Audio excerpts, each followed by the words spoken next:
let's go and review some things we talked about in our last lesson. We talked about straight lines, linear equations, and there's different ways we can make the equation look.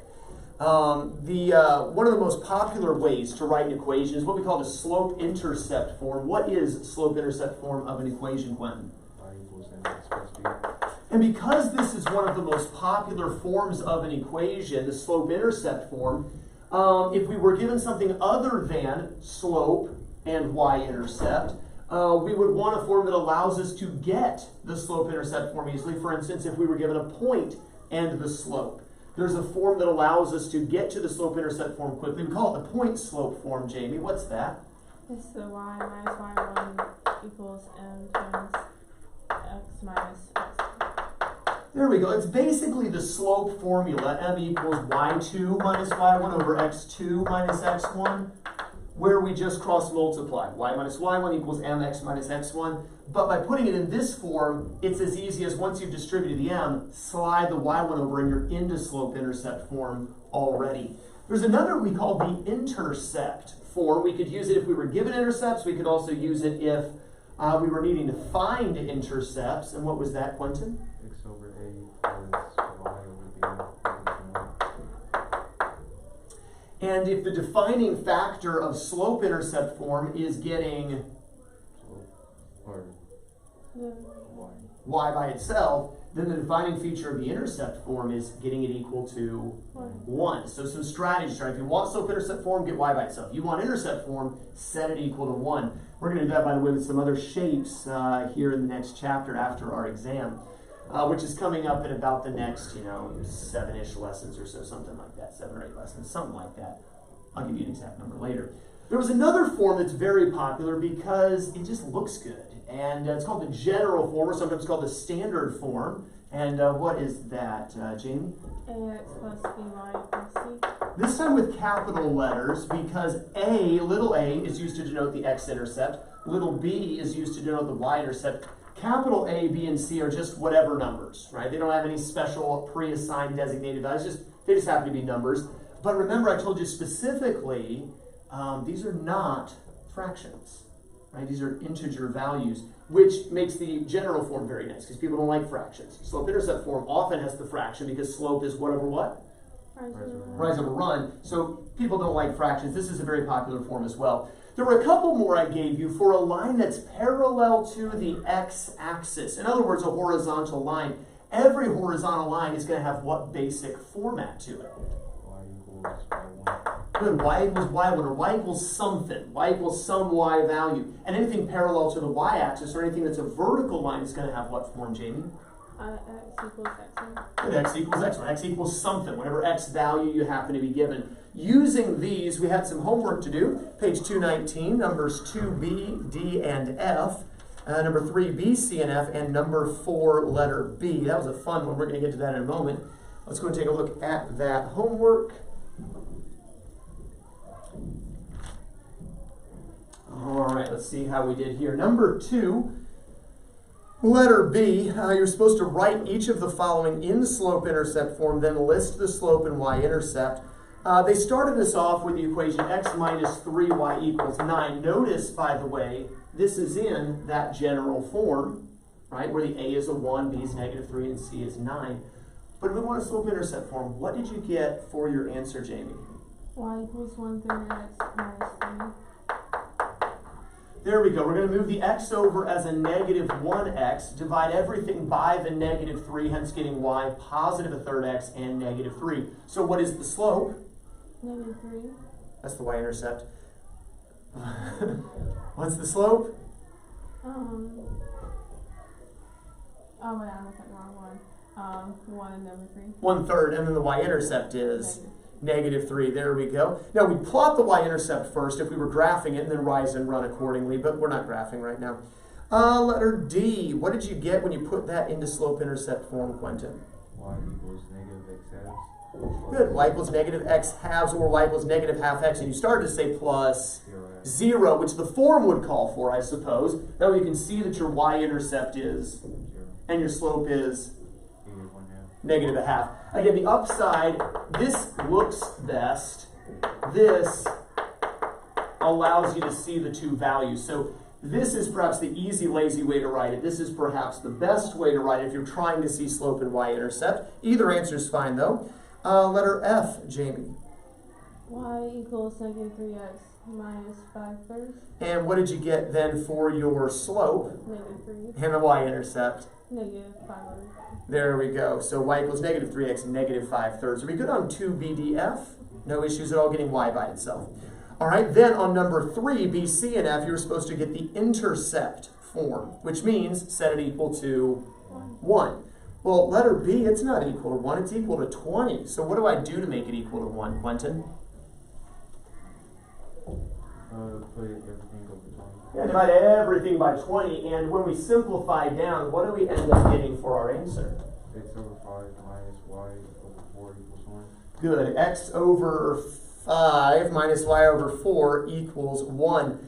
How about letter C? What did you get, Jamie, when you set it equal to 1 to get it in the intercept form? Negative x over 3 plus y over 6 equals 1. Good. Negative x over 3 plus y over 6 equals 1. By the way, on letter C, what's the x-intercept then, class? 3. Negative. Negative 3. Did I say letter B or letter C? C. Oh. On letter C, yeah, negative 3 is our x-intercept. What's our y-intercept? 6, right? On the letter B, what was the x-intercept? 5. And the y-intercept? Negative 4. Negative 4. All right, and then letter F. They didn't give you an equation at all. They just said that the line goes through the point, 1, 3, and negative 2, 4. Well, we have to get an equation before we can put it into the intercept form. How did you go about getting that equation, Jamie? I have a square root of x minus 1 squared plus y minus 3 squared equals the square root. You solved it like the line is equidistant from these 2 points. It's not equidistant from these 2 points. It goes through those 2 points. So, Quentin, what should we have done? I think I found the slope. Good. Start by finding the slope, which would be Negative 1/3. negative 1/3. And then we can use that slope and either of the 2 points back in the point slope form to get an equation. Or we could use the slope formula. Which one did you do? I found the point formula. You did the slope formula? All right, so did you put the negative with the 1 or the 3? 1. The 1. Okay, so we have negative 1 over 3 equals, and we went with an extra point called xy, and one of these 2 points, and you said? 1, 3. So y minus 3 over x minus 1. And then you cross multiplied. Negative x plus 1 equals 3 minus 1. And let's move some stuff around here. Move the 9 over as a positive and the 5 right there. Move the 9 over as a positive. And then you said divide everything by 3. Now, I'm going to give you slope-intercept form. They didn't want slope-intercept form, did they? So let's come back where we were here. We have a negative x. Actually, I'm going to move the x over as well. So you said move the 9 over as a positive to get 10. And I'm going to say let's move the x over here. So let's say that 10 equals x plus 3y, or x plus 3y equals 10. That might be a better way even to write the answer there. All right, if we've got this equation, to get it in the intercept form, what do I have to do, class?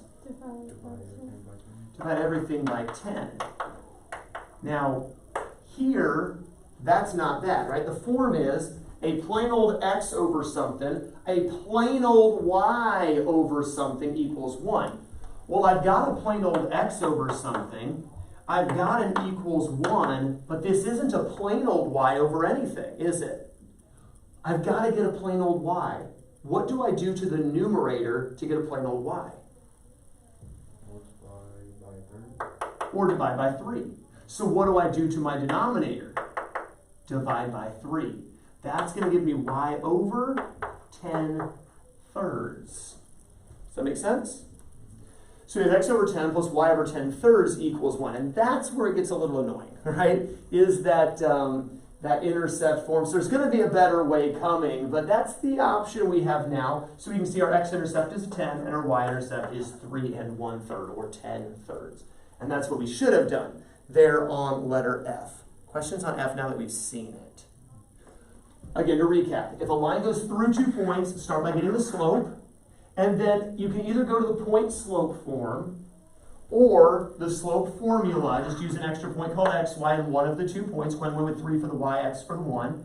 Cross multiply, and then once you've got your equation, set it equal to 1 by dividing everything by 10. What if I had like a, I don't know, something really obnoxious, like a 4x minus 7y is equal to 12.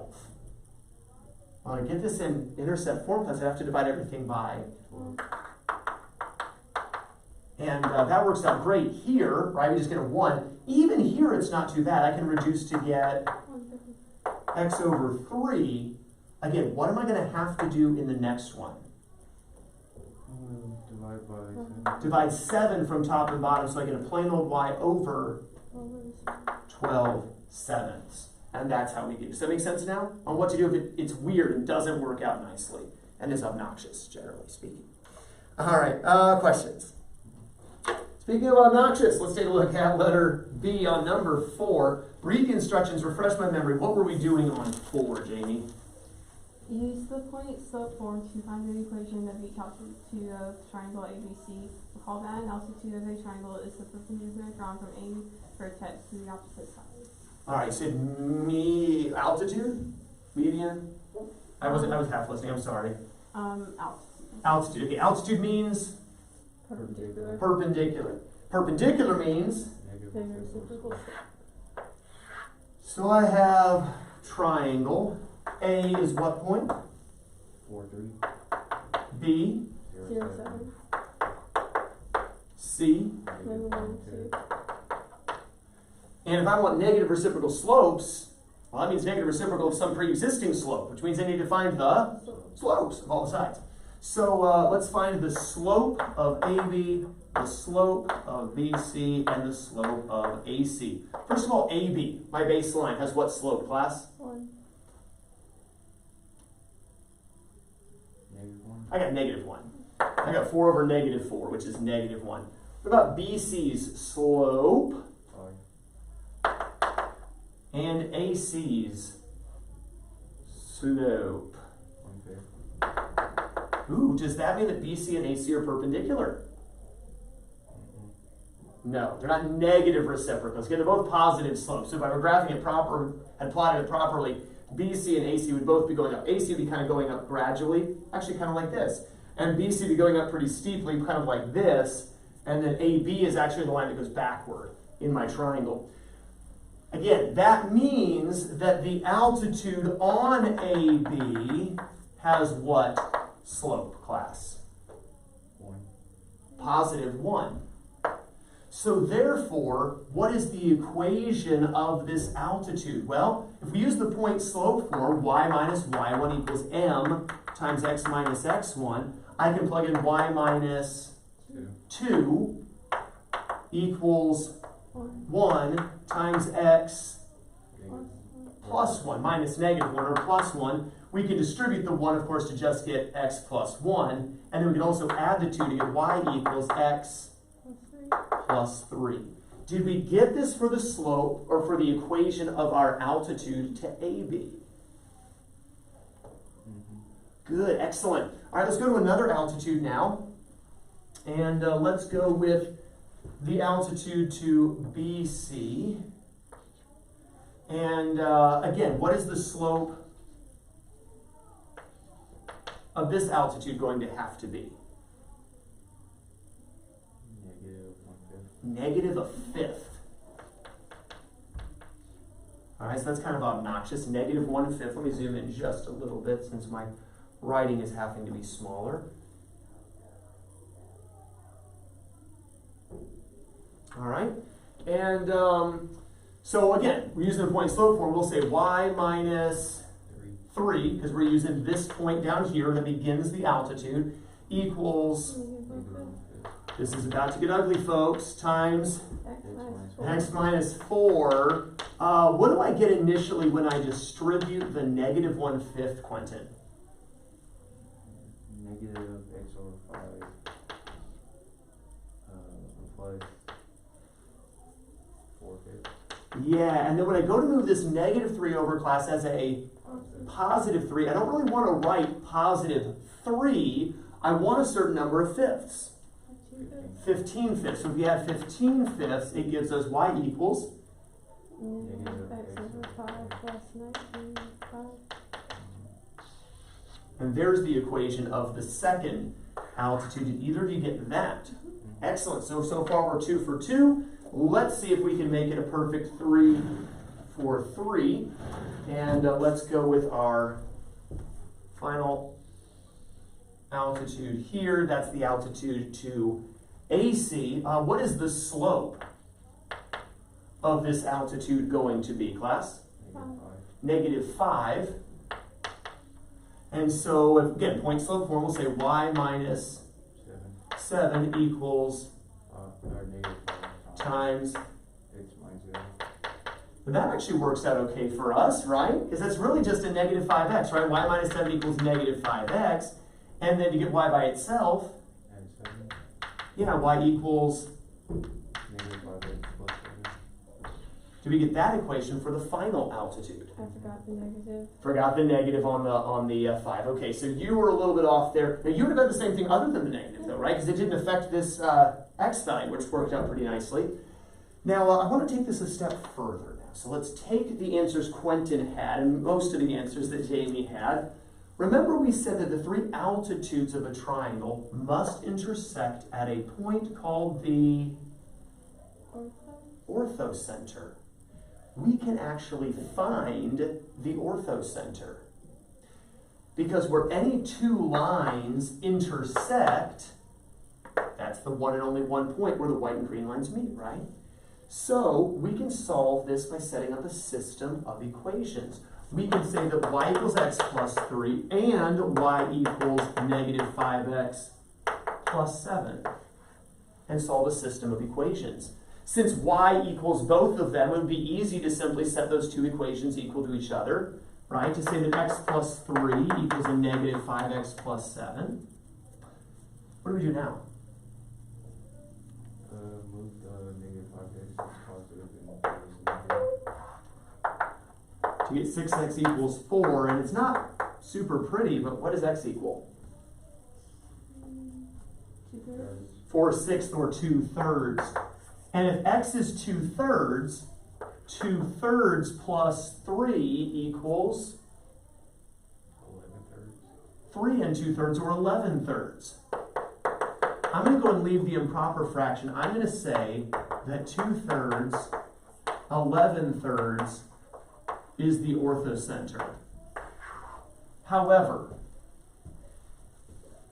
doesn't it feel like maybe we should fact check this? How can I fact check this?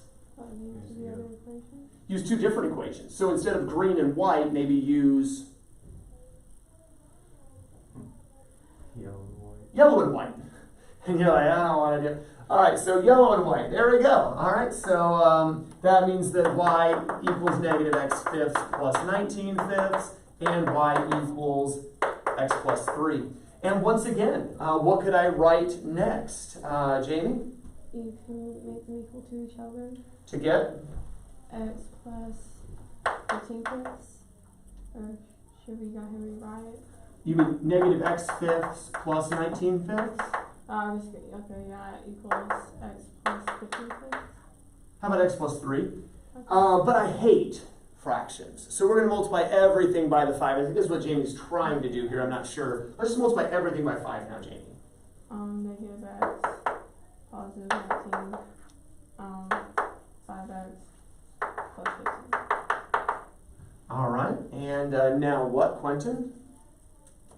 Move the negative x as positive and the 15 as negative. To get 6x equals 4. And sure enough, once again, x equals 2/3. And of course, if you plug it back into the same equation, you're going to get the same 11/3 again. Now, if we were really, really unsure of ourselves, we could actually do a triple check to make sure, doubly sure, that we're right. We could now use the yellow and green equations, couldn't we? We could say that y equals negative x fifths plus 19 fifths, and I would say this is more of an unnecessary step, and y equals negative 5x plus 7. But hey, if this gives us the same answer, we have definitely shown that all three lines are certainly concurrent at the point 2 thirds, 11 thirds. We already proved they were going to be concurrent last year in geometry. We're just showing using algebra that it's true now. Once again, let's set the two things equal to each other. Negative 5x plus 7 equals negative x fifths plus 19 fifths. Once again, I hate fractions. Once again, I'm going to multiply everything, Quentin, by 5. to get Negative 25x plus 35 equals negative x plus 19. and we're going to get rid of the little x, which is actually the 25x, move it over as a Positive. to get 24. 24x. At the same time, let's move the 19 over as a Negative to get 16. 16. And if we divide by 24, does 16 24ths give me 2 thirds? So that's a really good sign. If we were really skeptical, 2 thirds times negative 5, negative 10 thirds, or negative 3 and a third, plus 7, which is 21 thirds, does that give me 11 thirds? So even when we got our 11 thirds from a different equation, it still gives me the same thing. We have definitely shown that the orthocenter of your triangle was 2 thirds, 11 thirds. Questions on that? All right, let's drop down to number 5. Number 5, and tell me what we're going to be doing here in problem number 5. Quentin? Use the 2-point form to find the equation of each median of triangle ABC. Recall that the median of the triangle is the line drawn from any vertex to the midpoint of the opposite side. Well, obviously we don't do 2-point form because we're too lazy for that. And remember I showed the 2-point form. If you flip back a page, you'll see it. If you've forgotten, that 2-point form is just nasty. And it's easier just to go ahead and find the slope because that's really what they have you doing anyway. Just find the slope first and then go from there. But that's what we're going to do. We're going to find the equation of each median of the triangle. So I've got my triangle. Once again, we're calling it ABC. And let's do part A here. Give me the points for letter A. Call them out. 1, negative 2, 3, 4, negative 2, 6. All right, and I'm going to need the medians. Median goes from vertex to midpoint, it tells me. We already knew that, but that means I'm going to need to find me some midpoints. So the midpoint here, class,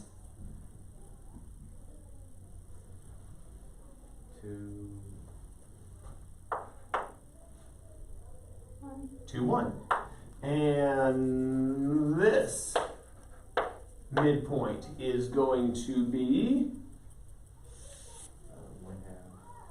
1/2, 5. And then this midpoint is going to be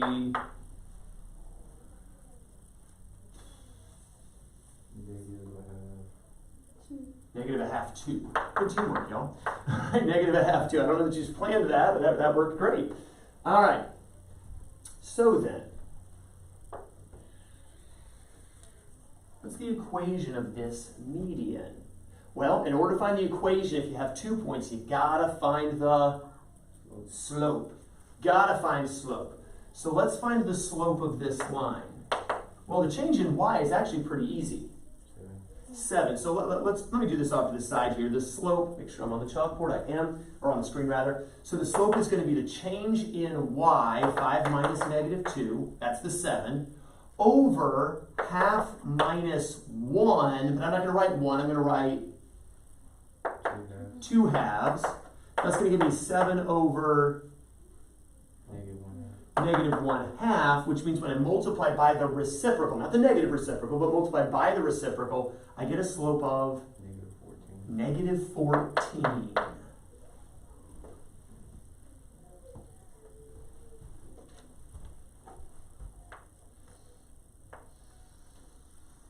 All right, let's find the slope of this median now. And change in y is not going to be bad. 4 minus 2. Change in x, 3 minus the negative a half. That's going to be a little annoying. Change in y comes out evenly. And here, if I rewrite the 3 as 6 halves, and of course add the inverse, I'm going to get 7 halves. And if I multiply by the reciprocal 2 times the 2 sevenths, I end up with 4 sevenths for that slope. Yeah. All right, and then one more median. And we need its slope also. Hey, this one's going to work out great. At least as far as no fractions within it, because they're whole values, integers. 4 negative. Negative 5/4. Our slope there. All right, so we need equations of lines. Let's go point slope form. Let's start with the white one here, and let's say y minus y1 equals m times x minus x1. We'll write y, so take point A, because that's better than m is nasty. So go with A, y Plus 2. minus, or plus 2, yeah, plus 2, thank you, equals times, X minus 1. all right, so that's going to give me a negative 14x, positive 14, I'll equal to the y plus 2. So we get y equals Negative 14x plus 12. and that's the equation of the white median. Let's go yellow now. We got 4 sevenths for the slope. I'm going to go with the 0.34. Let's say y Minus 4. equals, 4 sevenths. which is just gnarly, times, X minus 3. yeah, okay, Quentin, she did the initial work, so you actually get the hard job. Man, I should have answered more quickly. So y minus 4 equals 4x over 7 minus 12 over 7. And when I move this 4 over as a positive 4, I'm actually not going to write plus 4, I'm going to write Plus 28 over 7. plus 28 sevenths, and that's going to give me y equals a 4x over 7 Plus 16 7. plus 16 sevenths. Ick. This is why people like the general form, by the way. Let's go green. The new deal. Anyway, all right, and we can pick either point here, though the slope's pretty sad either way. What we got? Jamie? 1 minus 6 equals negative 5 over 4 times x minus, x plus 2. All right, this time I'm not making Quentin do all the hard work. I'm going to have you finish out the same one. 1 minus 6 equals negative 5x over 4. Negative 10 over 4. Good, negative 10 fourths. 10 fourths. Should we reduce? Negative. 5 halves. That way, when I move the 6 over as a positive 6, I don't have to write 24 fourths. Instead, I can add a positive 12 halves. 12 halves. So we end up getting y is equal to?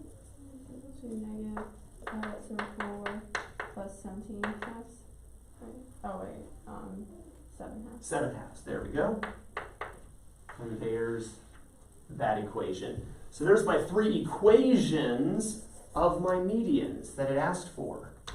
But we're going to take it a step further. Of course we are, right? Because I know that all 3 medians should intersect at the same point. Remember what we call the point of intersection for the 3 medians. It's actually the true center of mass. Centroid? The centroid. We're going to find us the centroid of this triangle. So, we can take any 2 equations. Any 2 at all. Yeah.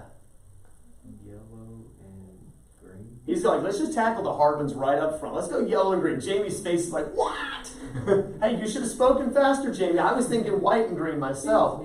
A yellow and green. Now, I'm not even going to write down a yellow equation.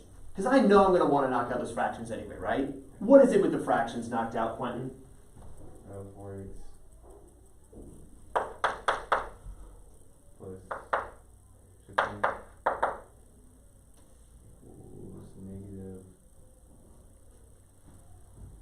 are we going to do to knock out the fractions? Multiply everything by 7. So 7y equals the 4x plus 16.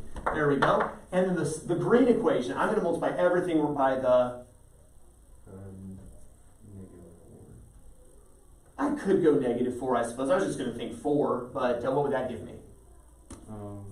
4y equals -5x plus 14. All right.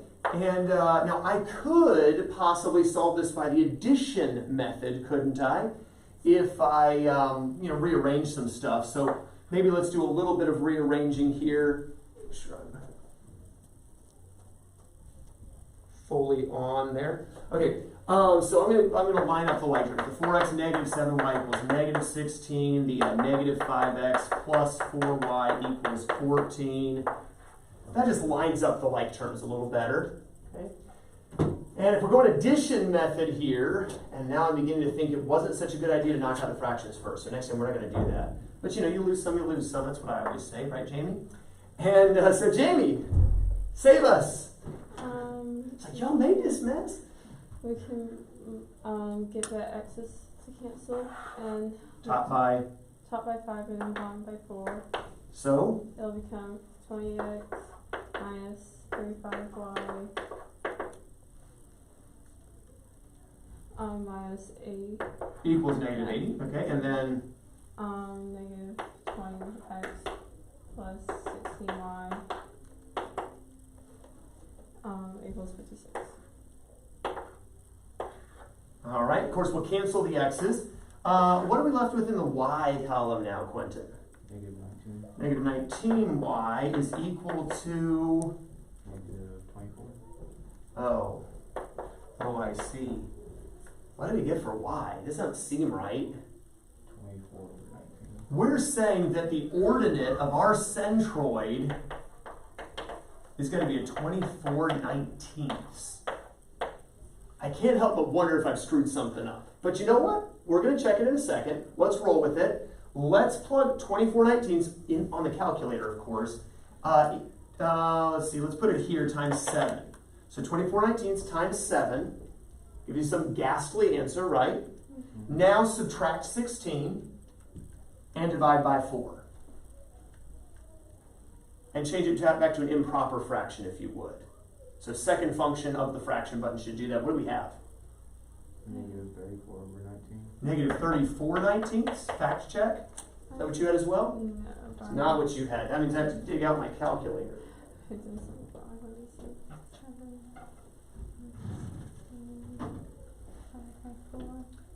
24/19. Okay, I have it now. Now she gets it. Times 7 minus 16 divided by 4, making it improper. I got -34/19 also. All right. So the point is we can trust Quentin. That's what we're trying to say. All right. That's what we think the centroid is based on based on yellow and green. That's not fun. All right. So now let's take something besides yellow and green. Jamie? White and green. White and green. Okay. And this time I've decided I didn't like the method of clearing the fractions out because it made it more nasty. So let's just take white and green and set, since they're both equal to y, set them equal to each other to get what initial fraction? Wait. Where is that equal to each other? Well, y equals this, y also equals that. Let's take that equal to this. Okay. So, we have them over fractions. Just for now, just tell me what to write. Okay, -14x plus 12 equals -5 over 4x plus 7. There we go. And then we're going to multiply everything by, The LCD. which is 4. 4 to get. -56 X. plus 60, right? We're multiplying everything by 4. Yeah, 48. 48. Then -5x. Then 14. All right, so let's pull the 56x over as a positive 56x. Let's send the 14 over as a negative 14. Where does that put us now, Quentin? 51x equals 34. And we'll divide both sides by 51. And that is not looking like the same x value. So I wonder if we had to have screwed something up here. Plug the 34/51st into the calculator. I think that can reduce. 2/3. That is not what we had before. Let's take the 2/3, plug it in right here. 2/3 times -14, add 12. What do we get for y? 8/3. 8/3? Fact check? Okay, I like that centroid better. I like 2/3, 8/3 a whole lot better. Now, is that true though? If it is, then that means we screwed up last time. So let's redo a little bit of this work. And we're going to do it when I think after we got into it, I was like, I bet there was a better way. So if you've been screaming at the computer on YouTube, like, no, you messed up, we're about to figure out where we did. Let's go back to yellow and green, and let's just set the two things equal to each other, right? 4/7 x plus 16/7 equals the -5/4 x plus 7/2. Let's multiply everything by the LCD, which is... And for ease, I'm going to go ahead and show this. Because again, we messed something up. We got to figure out where it happened. Now here, the 28 and 7 are going to cancel to give me a 4 to get 16x. 28 and 7 cancel to give me a 4, so 64. 28 and 4 are going to cancel to give me a 7, so... And 28 and 2 are going to cancel to give me a 14, and that gives me a 98. All right, so we're going to pull the 35x over as a positive 35x. There's a 51x. I'm going to ditch the 64 as a negative 64 to get 34. And sure enough, there's that 34/51st, which becomes 2/3. We got to plug the 2/3 into one of the less appealing fractions, or equations. So let's plug it in here into the green one, making sure I'm still on the screen. 2/3 times -5/4, and then add 7/2. I got 8/3. And it still gives us the 8/3. All right, so what I'm going to have to do is I'm going to have to figure out where in blazes we screwed up on that system of equations. But the point is we have confirmed it really is 2/3, 8/3, which is so much nicer looking than what we had before anyway. So I'm actually not that sorry to see it go, okay? Though I am really curious where we messed up. And I'm sure if there were comments enabled on the video, there would be comments on the video, but comments aren't enabled, so you can't tell me, which means I have to find it myself. If I were lazy, I would enable comment. Anyway, questions on this? All right, well, let's ditch all this fraction mess, and let's go to a form that has no fractions. Next thing you know, it's the general form. The general form of linear equations. And we're going to spend some time here because this really is the best form, and we don't like fractions anyway. So let's talk about the general form of a linear equation. The general form of a linear equation. First of all, write this in your notes. I know you've already got it down once. We'll put it down again. Ax plus by equals c, where a, b, and c are integers, meaning not fractions or decimals, and a is positive.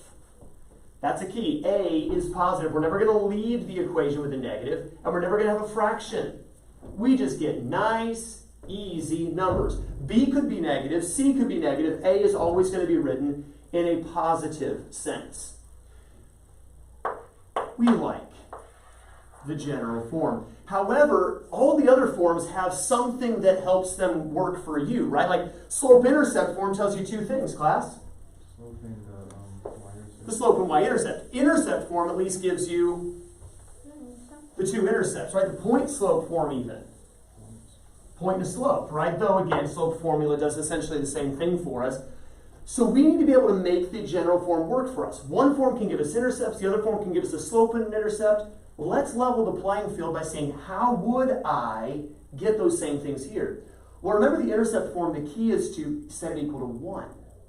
If I set this equal to a 1, I have to divide everything by c, correct? That means, don't write this down, I have ax over c plus by over c equals 1. But remember, you can't have anything with the x, it's got to be by itself. So divide top and bottom by C.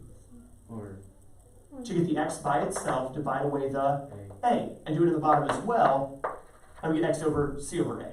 Divide away the b, and it gets us c over b. So your x-intercept in the general form is simply c over a, 0. Your y-intercept, now you're writing this down, is 0, c over b. So the fact that we can see that, if we just know that, hey, we want the x-intercept, divide those two numbers. You want the y-intercept, divide those two numbers. And you've got your intercepts. So that's not too bad. What about the slope? Well, remember, if you wanted the slope, you'd have to get y by itself from the slope-intercept form. That means you'd have to ditch the ax over as a negative, don't write this down yet, and divide everything by b. By the way, there's your y-intercept again, c over b, and there's your slope, negative a over b. You just make a negative ratio of these two values. Your slope's right there. So slope-intercept form now doesn't really offer us an advantage if we have these three simple formulas to find whatever intercepts or slopes we may need. Does that make sense?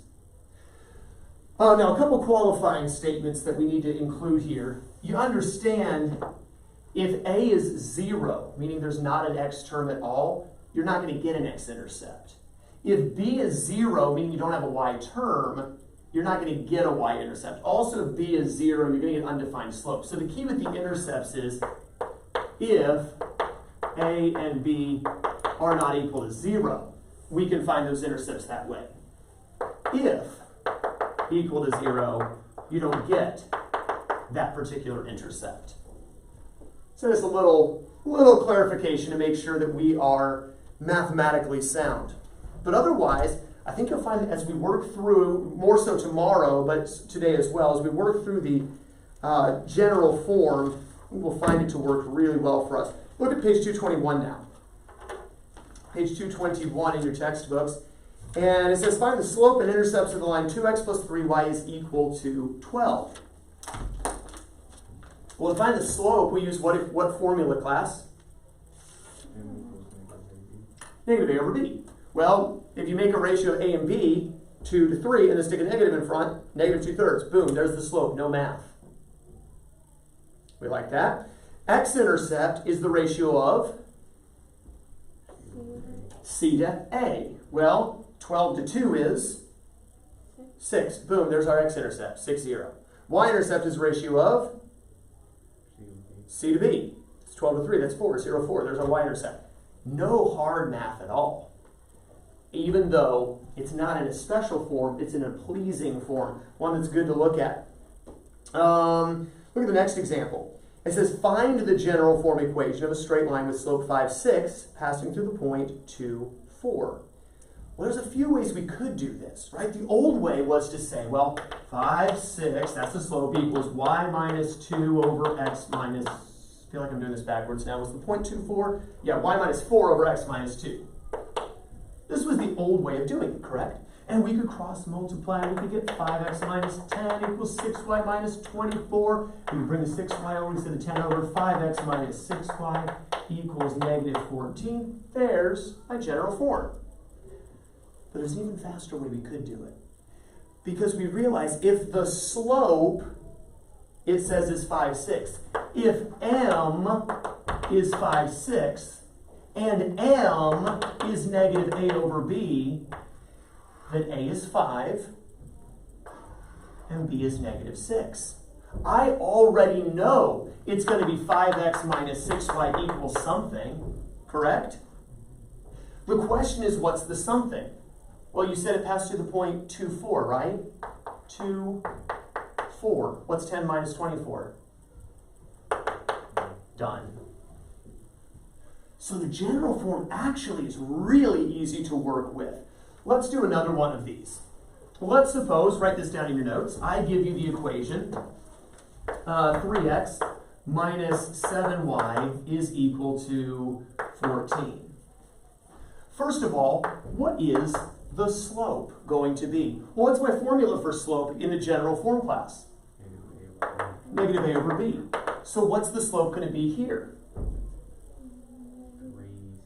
Positive 3/7, negative 3 over negative 7, or just 3/7, right? What is the x-intercept going to be?